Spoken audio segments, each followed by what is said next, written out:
I give it to you, Lord. I give it to you, Lord. And do it thankfully. Thankfully. Every song I sing, every praise I bring, everything I do is a gift to you. Everything I have, all you've given me, all you've given me. I give it to you, Lord. I give it to you, Lord. And do it thankfully, thankfully. Every song I sing, every praise I bring, everything I do is a gift to you.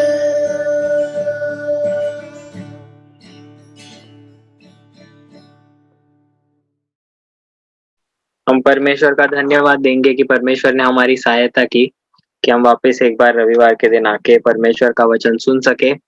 पिछले रविवार आपको याद है हम कहाँ पे रुके थे? बहुत ही सिग्निफिकेंट ऐसा इवेंट था जहां पर हम रुके थे। किसी को याद है? Anybody would like to answer?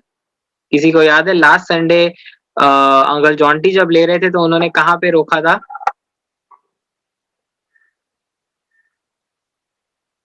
Okay तो रेड सी का पार्टीशन पे हमने रोका था जहां पे किस प्रकार से परमेश्वर ने इजराइल को बचाया था। मिस्र देश की सेना उनके पीछे थी, ये कोई मामूली बात नहीं थी और आगे उनके समुद्र था और वैसे परिस्थिति में से बड़ा ही विकट ऐसी परिस्थिति थी, बड़ी ही जटिल परिस्थिति में से परमेश्वर ने उन्हें बचाया था, उन्हें मुक्ति दिलाई थी और फिर वो वहां से उस लाल समुद्र को पार करके आगे बढ़ते हैं और उनकी जो यात्रा है, जो कनान देश, जो जिस देश के बारे में वचन परमेश्वर ने उन्हें वचन दिया है, उस देश की तरफ वो बढ़ाते हैं। तो वहां तो 15 अध्याय में हम देखते हैं 1 से लेकर 21 तक एक गाना है द सॉन्ग ऑफ मोजेस। हम उसके ऊपर ज्यादा आज ड्वेल नहीं करेंगे। द सॉन्ग ऑफ मोजेस जो मिरियम के साथ मिलकर लोग वहां पर गीत गाते हैं लोग, जहां पर वो प्रभु के गुणगान गाते हैं, प्रभु की स्तुति करते हैं इतने बड़े कार्य के लिए, इतनी बड़ी महान उनके जीवन में जो कार्य, मुक्ति का कार्य, उद्धार का कार्य परमेश्वर ने किया है उसके लिए वो गुणगान गाते हैं और किस प्रकार से परमेश्वर महान है, परमेश्वर का जो नाम है वो महान है, बुलंद है और अनंत काल के लिए। इस सारी बातों को वो वहां पर परमेश्वर की स्तुति गाते हुए आगे बढ़ते हैं। और आगे हम जब आते हैं तो 15 चैप्टर के 22 वर्स के यहाँ पर हम आते हैं। 15 चैप्टर का 22 वर्स कोई पढ़ना चाहेगा? 22 से लेकर 24। ओके लेकिन ठीक है, अगर नहीं तो ओके। तो इसको यहाँ से आज हम देखेंगे 15 चैप्टर 22 ऑनवर्ड से लेके 17th चैप्टर तक देखेंगे। यहाँ पर ऐसी 3 बातें हैं जो हम देखेंगे। पहले तो देखते हैं कि सबसे पहले वो आते हैं मारा नामक एक स्थान में, जिसके बारे में 15 अध्याय में दिया है। और जब वो आते हैं मारा में तो वहां पर उनको पानी मिलता है, लेकिन जो पानी है वो कड़वा होता है। तो वहां पर हम पहला चमत्कार देखते हैं। उसके बाद हम देखते हैं कि किस प्रकार से परमेश्वर उनको आगे ले जाते हैं, तो उनको फिर भूख लगती है तो वो परमेश्वर के पास वापस कुड़कुड़ आते हैं। इसके ऊपर भी हम थोड़ा फोकस करेंगे, कुड़कुड़ आना या मरमरिंग। और फिर परमेश्वर उनको मन्ना और कुएल का प्रबंध करके देते हैं। और आखिर में हम वापस देखते हैं कि जब आगे आते हैं रेफिडिम में, तभी भी उनको पानी नहीं मिलता और परमेश्वर फिर से पानी का प्रबंध करके देते हैं। तो ये 3 ऐसी इंपॉर्टेंट ऐसी बातें हैं जिनके तरफ हम ध्यान देंगे। लेकिन ये जब 3 बातों को देखते हैं, तीनों ही बातों में हम देखते हैं कि एक बात कॉमन है और वो ये है कि ये जो लोग थे, इजरायली लोग थे, जिनको मूसा के साथ वो आगे बढ़ रहे थे, वो कॉन्स्टेंटली मरमर कर रहे थे या कॉन्स्टेंटली कुड़कुड़ा रहे थे या कॉन्स्टेंटली हर बात की शिकायत कर रहे थे। तो अगर आपको मरमर समझ में नहीं आता तो कॉन्स्टेंटली आप इसको समझ सकते हैं कि निरंतर रूप से किसी चीज के लिए शिकायत करना कि मुझे ये नहीं मिल रहा, मुझे वो नहीं मिल रहा, मुझे ये चीज चाहिए, ऐसे करके शिकायत करना। फॉर एग्जाम्पल अगर आपको प्यास लगी हो तो आप अपने घर में अपने मम्मी से, अपने पापा से आप पूछ सकते हो कि मुझे पानी चाहिए। लेकिन आप कंटिन्यूअसली किसी चीज की अगर जिद लगा के बैठे और वो जिद जो है वो मरमरिंग आप समझ सकते हो। तो यहाँ पर हम सबसे पहला मरमरिंग देखते हैं या सबसे पहले कुड़कुड़ाना, जैसे बाइबल में शब्द इस्तेमाल किया है उसे देखते हैं, जो वो कहते हैं 24 वचन में, वो कहते हैं कि व्हाट शैल वी ड्रिंक। तो जब वो आते हैं मारा नामक जगह पे, और जब उनको समझ में आता है कि पानी जो है वहां का कड़वा कड़वा है, तो वो सबसे पहले कहते हैं कि हम क्या पिएंगे। तो ये सबसे पहला उनका मरमरिंग का स्टेटमेंट है। उसके बाद जब वो आते हैं आगे, तब वो कहते हैं 16 के 2 वचन से, 2 और 3 वचन कोई पढ़ना चाहेगा? 2 और 3 वचन, chapter 16 verse 2 and 3, anybody would like to read that? हाँ अभिषेक आप, हाँ बोलिए, सॉरी अभिषेक रीड। जंगल में इजराइलियों की सारी मंडली मूसा और हारून के विरुद्ध बकबक करने लगी। इजराइली उनसे कहने लगे, जब हम मिस्र देश में मांस की हांडियों के पास बैठकर मनमाना भोजन करते थे, तब यदि हम यहोवा के हाथ से मार डाले भी जाते तो उत्तम वही था। Correct correct. अभी अभिषेक आप ही पढ़ो 15 अध्याय, पहले वाले अध्याय का 24 वचन भी आप पढ़िए। तब वे ये कहकर मूसा के विरुद्ध बकबक करने लगे, हम क्या पिए। करेक्ट। और 17 अध्याय का 2 और 3 वचन पढ़ो, 17 चैप्टर का 2 और 3। इसलिए वे मूसा से वाद विवाद कहने लगे, हमें पीने का पानी दे। मूसा ने उनसे कहा, तुम मुझसे क्यों वाद विवाद करते हो और यहोवा की परीक्षा क्यों करते हो। फिर वहां लोगों को पानी की प्यास लगी। तब वे ये कहकर मूसा पर बुड़बुड़ाने लगे, तू हमें बाल बच्चों और पशुओं समेत प्यासा मार डालने के लिए मिस्र से क्यों ले आया है। Thank you Abhishek for reading all those portions. परमेश्वर अपने आशीष दे इन वचनों पर। अब यहाँ पर हमने तीनों भागों में देखा कि किस प्रकार से जो लोग थे, इजरायली लोग, वहां पर मूसा के खिलाफ जो शब्द इस्तेमाल किया है आपके बाइबल में वो है बड़बड़, लेकिन कुड़कुड़ाना है शब्द जहां पर वो हमेशा चिड़े हुए रहते कि ये हमारे साथ क्यों हो रहा है। और 3 बार वो कहते हैं, सबसे पहले वो कहते हैं में जब आते हैं 15 अध्याय में वो कहते हैं कि हमारे पास हम क्या पिएंगे, ये कड़वा पानी है। 16 अध्याय में आते हैं, फिर बोलते हैं कि तुमने हमें मिस्र देश में से यहाँ निर्जन प्रदेश में लाया है, क्यों, हमें भूखा मारने के लिए। और वापस 17 अध्याय में हम देखते हैं कि दूसरे और तीसरे वचन में वो कहते हैं कि हम उन्होंने मरमर किया या कुड़कुड़ाया कि हम प्यासे थे, हमारे पास पानी नहीं है। तो इसमें मुझे ये एक चीज आपको आज बतानी है कि देयर इज, और आगे हम वही 17 अध्याय में हम देखते हैं कि उन्होंने इतना मरमर किया कि वो मोसेस को मार डालना चाहते थे। अगर हम 4था वचन पढ़े, वहां पर लिखा है कि Moses cried unto the Lord saying, what shall I do unto this people, they be almost ready to stone me, कि वो यहाँ तक तैयार थे कि वो मूसा को पत्थर से मार डाले। तो यहाँ पर हम देखते हैं कि एक बात जो हमें कभी नहीं करनी चाहिए वो है मरमरिंग या कुड़कुड़ाना। ये ऐसे लोग थे जिनके जिंदगी में इन्होंने इतनी बड़ी बड़ी ऐसी चमत्कार की बातें देखी थी जो हम शायद सोच भी नहीं सकते। जैसे हमने पिछले 2 या 3 हफ्तों से देखा है कि कितने बड़े बड़े ऐसे चमत्कार परमेश्वर ने इजराइल लोगों को दिखाए जब वो मिस्र देश में थे। जो 10 विपत्तियां आई और हर एक विपत्ति में से परमेश्वर ने दिखाया कि कितना सामर्थ्यशाली है वो, कितना कितना शक्तिशाली है वो, सर्व उपस्थित सर्व ज्ञानी ऐसा परमेश्वर है वो। लेकिन ये सब जानते हुए भी हम देखते हैं कि लोग वहां पर कुड़कुड़ा रहे हैं। और हाल फिलहाल में देखें तो जैसे मारा में है, तो 3 दिन ही पहले की बात होगी कि जब रेड सी को परमेश्वर ने विभाजन किया था और वो सूखे जमीन पे से चले थे। आप सोच के देखिए कि आपने समुद्र तो देखा ही होगा, बे ऑफ बंगाल है आपके पास में, समुद्र देखा होगा या कोई रिवर देखा होगा, और आप देखेंगे तो कौन से रिवर को या कौन से समुद्र को हम डायरेक्टली उसके जो ये रहता सरफेस रहता है, जो जो सरफेस रहता है उसको जो तह रहती है, उस तह तक कैसे हम इतने आसानी से पहुंचे, और वो भी सूखे जमीन तक। तो this is something which is very miraculous and only God can do that. सिर्फ परमेश्वर ही कर सकते हैं। लेकिन ये सारी बातें होने के बावजूद वो भूल गए कि परमेश्वर ने कितने बड़े बड़े चमत्कार किए, और वो भूख और प्यास उसके लिए परमेश्वर के पास कुड़कुड़ा रहे थे। जो परमेश्वर ने उनका जीवन बचाया था, जिस परमेश्वर ने उनको गुलामी से बचाया था, जिसने उनको उनको मिस्र की सेना से बचाया था, क्या वो परमेश्वर उनकी भूख और प्यास का देखभाल नहीं कर सकता? लेकिन वो इस चीज को भूल गए थे। और यही एक चीज है जो हमें सीखनी जरूरी है कि जब कभी हम अपने जीवन में मुड़ के देखते हैं पीछे, तब हमें परमेश्वर ने जो भी हमारे जिंदगी में अच्छाई की है, भलाई की है, all the good things that God has done in our life, the gracious acts, जो अनुग्रह की ऐसी बातें हैं, वो कभी भी नहीं भूलना चाहिए। इनफैक्ट हमें वो याद रखनी चाहिए, और वो परमेश्वर ने इसलिए की है कि आगे चल के जब हम जीवन में जाते, तब पीछे मुड़ के जब हम देखते हैं ऐसे कठिन परिस्थिति में, हम याद करते हैं कि हाँ, परमेश्वर ने ये मेरे जिंदगी में किया है, वो आगे भी कर सकता है। और एक ऐसी बात जो हमें हमेशा याद रखनी चाहिए, बिकॉज अभी हम आज के दौर में जी रहे हैं और हमारे सामने पूरा बाइबल पड़ा है।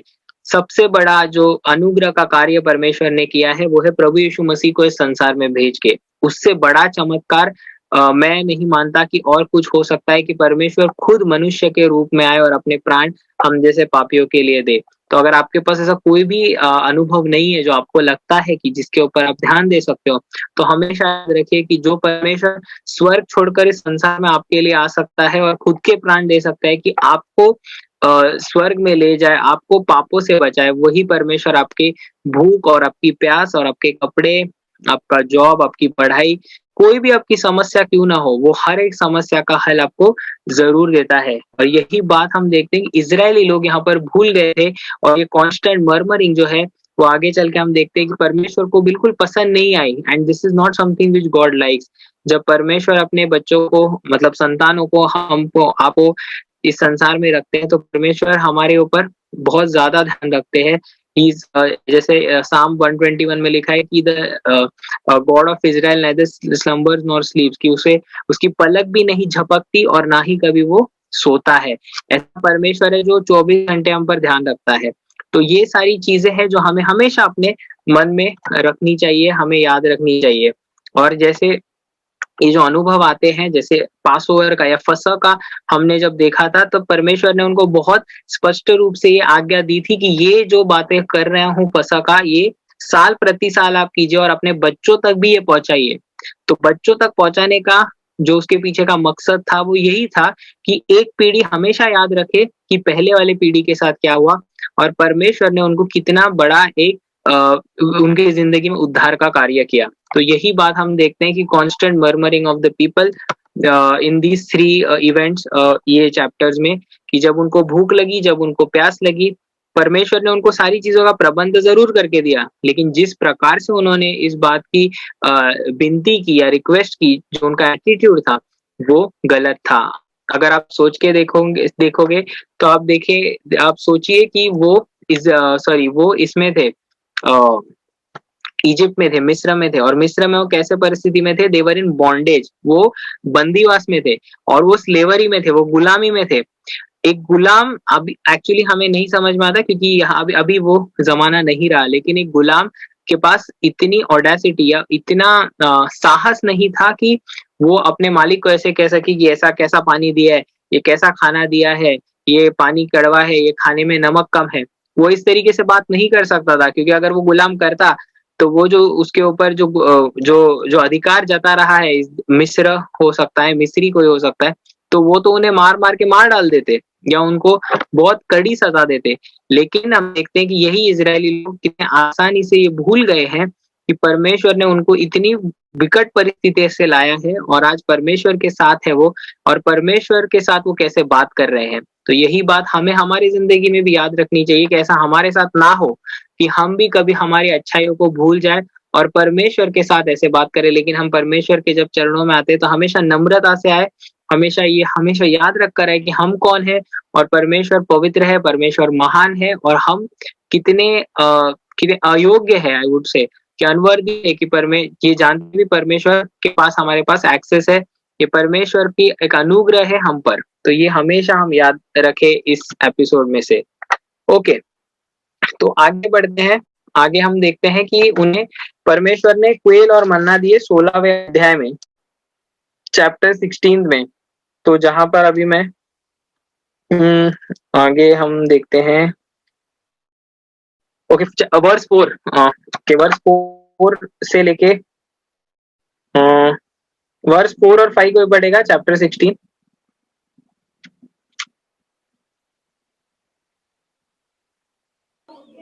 तब यहोवा ने मूसा से कहा, देखो, मैं तुम लोगों के लिए आकाश से भोजन वस्तु बरसाऊंगा, और ये लोग प्रतिदिन बाहर जाकर प्रतिदिन का भोजन इकट्ठा करेंगे। इससे मैं उनकी परीक्षा करूंगा कि ये मेरी व्यवस्था पर चलेंगे कि नहीं। और ऐसा होगा कि छठवें दिन वह भोजन अन्य दिनों से दूना होगा, इसलिए जो कुछ वे उस दिन बटोरे उसे कर रखे। राइट, और वर्स 12, 13, 14 भी पढ़ना, और 14, 15 भी पढ़ना, फ्रॉम 12। 12 to 15 पढ़ना। उसी चैप्टर में, 16 चैप्टर में ही 12 to 15 पढ़ना, सॉरी 16 चैप्टर में। एनीबडी, आई थिंक, पता नहीं, anybody else would like to read it? इस्राएलियों का बुड़बुड़ाना मैंने सुना है। उनसे कह दे कि गोधूली के समय तुम मांस खाओगे और भोर को तुम रोटी से तृप्त हो जाओगे, और तुम ये जान लोगे कि मैं तुम्हारा परमेश्वर यहोवा हूँ। तब ऐसा हुआ कि सांझ को बटेरें आकर सारी छावनी पर बैठ गई, और भोर को छावनी के चारों ओर ओस पड़ी, और जब ओस सूख गई, तो वे क्या देखते हैं कि जंगल की भूमि पर छोटे छोटे छिलके पाले के किनकों के समान पड़े हैं। यह देखकर इजरायली, जो न जानते थे कि ये क्या वस्तु है, वे आपस में कहने लगे, यह तो मन्ना है। तब मूसा ने उनसे कहा, यह वही भोजन वस्तु है जिसे यहोवा ने तुम्हें खाने के लिए दिया है। Correct. Okay, thank you Abhishek for reading it. यहाँ पर हम देखते हैं कि जो इस्राएल लोग कुड़कुड़ा रहे थे कि खाने के लिए कुछ नहीं है, तो परमेश्वर ने उनकी जो कुड़कुड़ाहट है वो सुनी, और फिर परमेश्वर ने उनको प्रबंध करके दिया, सुबह और शाम दोनों के लिए क्वेल्स दिए और मन्ना दिया खाने के लिए। और मन्ना के विषय में, मन्ना एक्चुअली हिब्री भाषा में ऐसा माना जाता है, उसका मीनिंग ये है कि व्हाट इज इट, या ये क्या है। तो उसको उनको समझ में नहीं आया और उन्होंने उसको मन्ना करके ऐसे कहा है। तो वो उन्होंने वहां पे 15 वचन में आप पढ़ोगे तो वहां पे लिखा है, it is Manna for they wish not what it was. उन्हें समझ में नहीं आया कि ये क्या है, लेकिन वो एक ऐसे गोल प्रकार की एक चीज थी जो वो खाते थे, और परमेश्वर ने उसका प्रबंध करके दिया। तो मैं अभी आपको पूछना चाहता हूँ कि और एक बात कि ये सारी बातें तब हुई जब वो 1 महीना उनकी जो यात्रा है वो पूरी हुई थी, वो दूसरे महीने में आ चुके थे। ये देखिए, अगर आप फर्स्ट वर्स पढ़ोगे तो वहां पे समझ में आएगा, 15th day of the second month after departing out of the land of Egypt। तो 1 महीने की तकरीबन उनकी यात्रा थी जो खत्म हुई थी। तो उनका 1 महीने का जो खाना है हो सकता है समाप्त हुआ होगा, और अभी उनके पास खाने के लिए भोजन ना हो, तो वो उनको फिर भूख लगी। अब मैं आपको पूछना चाहता हूँ कि ये परमेश्वर ने माना तो उनको जरूर दिया, जिसके बारे में हमने पढ़ा, और ये स्वर्ग से आया, इट केम फ्रॉम हेवन। तो इसके क्या बेनिफिट हो सकते हैं? आप क्या सोच सकते हो कि मन्ना के बेनिफिट क्या हो सकते हैं? Anybody would like to answer, and I want you guys to answer. कुछ भी आपको जो तरेगा, सही गलत नहीं है इसमें कोई, सिर्फ आप उत्तर देने की कोशिश कीजिए, आप सोचने की कोशिश कीजिए कि मन्ना के बेनिफिट्स क्या हो सकते हैं, एकदम प्रैक्टिकली, कोई ऐसे स्पिरिचुअल एप्लीकेशन नहीं, very practically.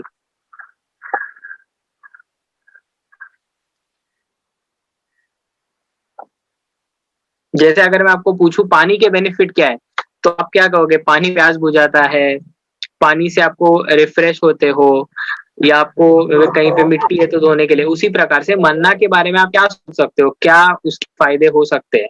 Very general, very general. Yes, Stephen ने बोलो।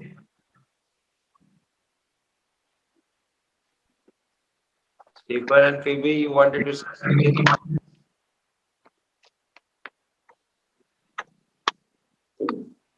खाना बनाने का कष्ट उठाना नहीं पड़ेगा ना।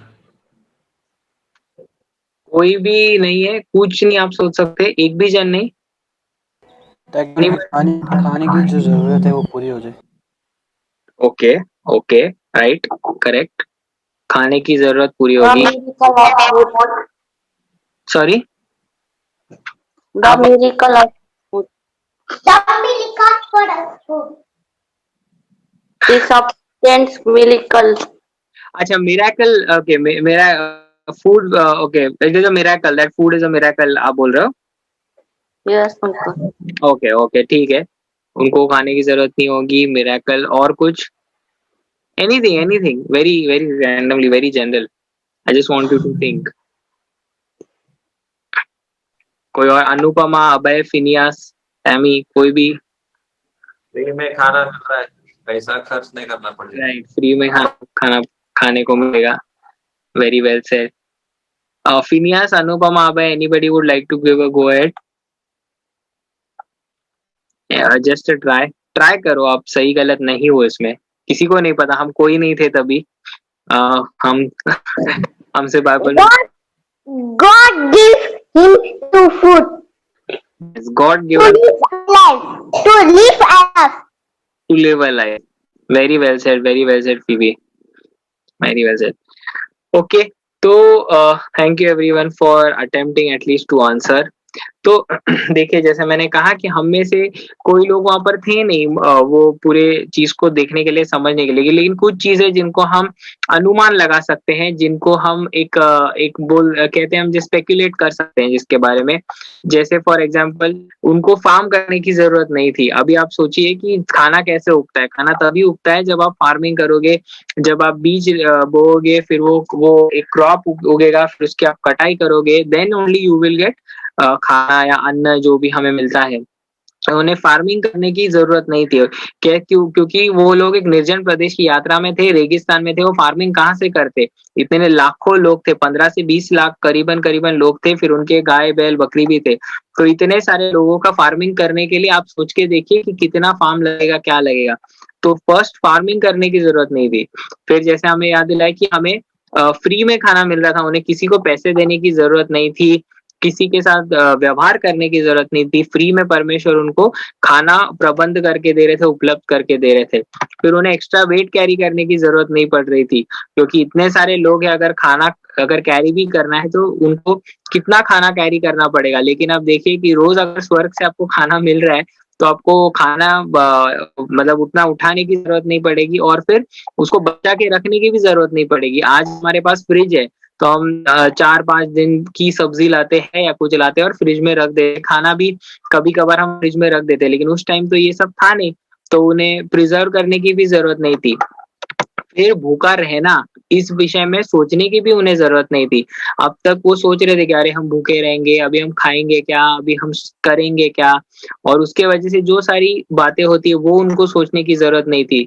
फिर उनको जो खाना मिल रहा था रेगिस्तान में, जहाँ पे कोई भी मतलब उनको किसी भी चीज की प्रबंध नहीं थी, वहां पर खाना उनको फ्रेश भी मिल रहा था और उसमें कोई बैक्टीरिया भी नहीं था। मतलब क्योंकि वो स्वर्ग से आ रहा था, परमेश्वर की ओर से आ रहा था, तो उसमें कोई बुराई नहीं थी, उसमें कोई ऐसे हानिकारक ऐसी कोई वस्तु नहीं थी, और वो फ्रेश भी था क्योंकि वो स्वर्ग से आ रहा था, और बहुत आसानी से वो उसके गैदर कर सकते थे। अगर उधर लिखा है कि आप घर के बाहर जाओ तो आपको मिल जाएगा, तो उनको कहीं ऐसे दूर चल के जाकर लाने की भी जरूरत नहीं थी। हम अगर हमारे लाइफ में देखें तो हमें भी इतनी आसानी से नहीं मिलता। हमें बाजार जाना पड़ता है, सब्जी वाले के पास जाना पड़ता है, तभी जाके सब्जी मिलती है। हम ऐसे तो नहीं है कि दरवाजा खोले और हमारे फ्री में सब्जी है, तो उनको वो भी करने की जरूरत नहीं थी। और सबसे आखिरी बात और महत्वपूर्ण बात जो परमेश्वर चाहते थे इससे हो, वो ये है कि उनका जो विश्वास है परमेश्वर में, उनका जो भरोसा है परमेश्वर में, उसमें बढ़ोतरी आए। वो इसलिए नहीं कर रहे थे कि ये सारे उनको व्यवहारिक तो उसमें थे ही फायदे, लेकिन सबसे बड़ी बात जो थी परमेश्वर के मन में वो ये थी कि उनका जो विश्वास है परमेश्वर पर, उनका जो फेथ है वो परमेश्वर पर बढ़ता जाए। क्योंकि अगर आप पढ़ोगे, मैं ज्यादा डिटेल में नहीं जाऊंगा, छठे और सातवें दिन को जब हम देखते हैं तो वहां पर छठे दिन को उन्हें 2 दिन का लेके रखना था मन्ना, लेकिन जिन्होंने ऐसा नहीं, अगर उन्होंने ऐसा नहीं किया तो फिर उनको खाना नहीं मिलेगा। और अगर 1 to 5 डेज है तब वो आने वाले दिन का नहीं कर सकते। सो फॉर एग्जाम्पल अगर मंडे है तो वो ट्यूसडे के लिए मन्ना नहीं ले सकते, क्योंकि फिर ट्यूसडे का मन्ना मंडे का मन्ना खराब हो जाएगा। लेकिन ओनली ऑन सैटरडेज उन्हें सैटरडे और संडे का मन्ना कलेक्ट करना था, और वो खराब नहीं होता था, क्योंकि ये दिखाता था कि ये परमेश्वर की ओर से, और उनका भरोसा परमेश्वर पर और भी और अधिक मजबूत होना चाहिए। ये परमेश्वर की उससे इच्छा थी। और ये मन्ना उनको सिर्फ 1 दिन, 2 दिन, 4 महीने, ऐसा नहीं, 40 साल तक उनको ये मिलता रहा। और हम देखते हैं परमेश्वर जो है हमेशा विश्वास योग्य है। हम विश्वास नहीं दिखाते, लेकिन परमेश्वर हमेशा अपना जो पक्ष है, अपना जो तरफ है, वो कभी भी नहीं छोड़ता। वो हमेशा विश्वास योग्य रहता है। वो वही रहता है दूर हम चले जाते हैं, परमेश्वर कभी दूर नहीं जाता हमसे। तो ये एक बात हमें याद रखनी जरूरी है। फिर हम फटाफट आगे बढ़ेंगे। दो चीजें हैं, डिसोबीडियंस टू गॉड, ये मैं यहाँ पर आपको हाईलाइट करना चाहता हूँ। चैप्टर 16 के 20 और 27 वर्स, क्विकली कोई पढ़ेगा चैप्टर 16 की 20 और 27 वर्स? एनीबडी अपार्ट फ्रॉम अभिषेक, क्योंकि अभिषेक ने बहुत पढ़ लिया। कोई पढ़ना चाहेगा? फिनियास, अनुपमा, अभय, आप पढ़ना चाहोगे? और कोई है? स्टीफन, फीबी, कोई भी? चैप्टर 16 की वर्स 20 एंड वर्स 28, सॉरी 27, या 27 28, anybody? Please unmute and read. आप हो भी क्या वहां पे और have you left? Stephen,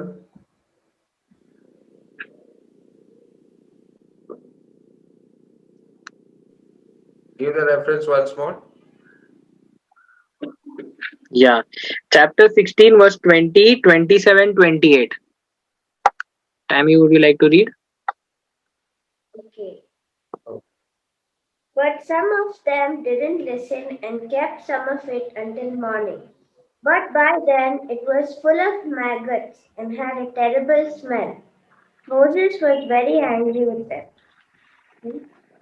27, read 27, 28. Some of the people went out anyway on the seventh day, but they found no food. The Lord asked Moses, "How long will these people refuse to obey my commands and instructions?" Right, तो यहाँ पर हम देखते हैं दो उदाहरण जहां पर उन्हें कहा गया था कि आज्ञा का पालन करो, और दोनों ही बार उन्होंने आज्ञा का पालन नहीं किया, आज्ञा भंग की। और दोनों बार हम देखते हैं कि उनका वहां पर परमेश्वर ने उनको जैसा परमेश्वर ने कहा था वैसा ही हुआ। पहली बार उनका जो मन्ना था, जो खाना था, वो सड़ गया क्योंकि उन्होंने ज्यादा लेने की कोशिश की। और दूसरी बार हम देखते हैं कि सॉरी, उन्होंने सुबह तक छोड़ा। और दूसरी बार हम देखते हैं कि जब उनको कहा था कि 7वें दिन आपको कुछ नहीं मिलेगा, मत जाओ, तब भी लोग गए और उन्होंने खोजने की कोशिश की। और परमेश्वर को ये बात बिल्कुल पसंद नहीं आई। और 28 वचन में कहते हैं कि how long refuse he to keep my commandments and my laws, कि कितने दिन और तुम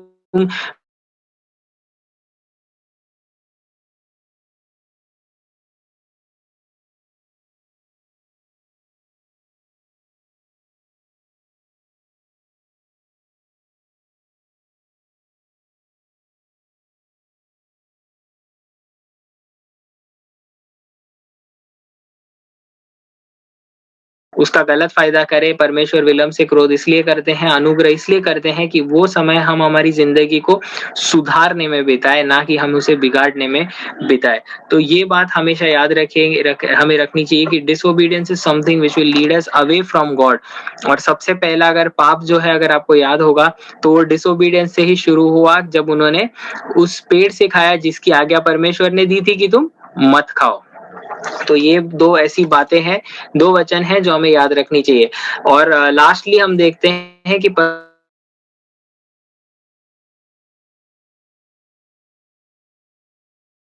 सबसे पहला 19 चैप्टर में 22 वर्स से आगे 27 में, वहां पर 25 में लिखा है, and the Lord showed him a tree and when he had cast it into the waters were made sweet and there he made for them a statute and an ordinance and there he proved them. तो यहाँ पर हम देखते हैं कि किस प्रकार से परमेश्वर ने एक कड़वे पानी को मीठा पानी बनाया, और जो पानी कड़वा था उसको एक पेड़ डाल दिया परमेश्वर ने।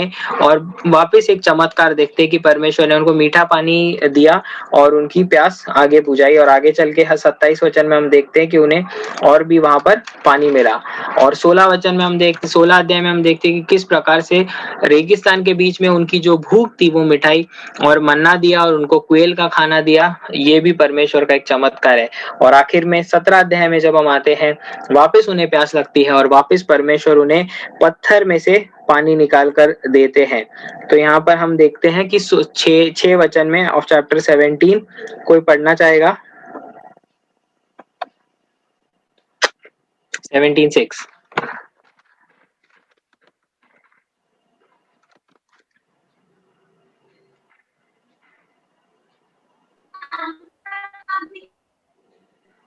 देख मैं तेरे आगे चलकर होरब पहाड़ की एक चट्टान पर खड़ा रहूंगा और तू उस चट्टान पर मरना, तब उसमें से पानी निकलेगा जिससे ये लोग पिए। तब मूसा ने इज़राइल के वृद्ध लोगों के देखते वैसे ही किया। थैंक यू अभय। तो यहाँ पर हम देखते हैं कि परमेश्वर ने वापस एक बार बड़े ही चमत्कारिक रूप से पत्थर में से पानी निकाला और वो पानी इजराइल लोगों की प्यास बुझाई और उनको पानी मिला। और ये कितने अद्भुत रीति की बात है, ये सिर्फ पानी था। कितना पानी था आप सोच सकते हो कि 15 से 20 लाख लोगों की प्यास बुझाई है। और उसके बाद उनकी भेड़ बकरियां, उनके जितने भी सारे जानवर थे, उन सब की प्यास बुझाई है। तो आप सोच सकते हो कि परमेश्वर ने कहाँ से इतना पानी लाया, और वो भी एक पत्थर में से लाया जो मूसा के द्वारा परमेश्वर ने कहा कि उस पत्थर पर मारो और वहां से पानी निकला। और ये दोनों जो प्रतीक है, जो खाना दिया है, जो ब्रेड दी है मन्ना की, और जो पत्थर है, दोनों प्रभु यीशु मसीह की तरफ इशारा करते हैं कि किस प्रकार से प्रभु यीशु मसीह है जिनसे हमें वो जीवन का सोता मिलता है, सोर्स ऑफ लिविंग वाटर। और मन्ना जो है प्रभु यीशु मसीह ने खुद यूहन्ना 6:35 में कहा था that I am the bread of life, whoever eats me shall never hunger and whoever drinks of me shall never thirst।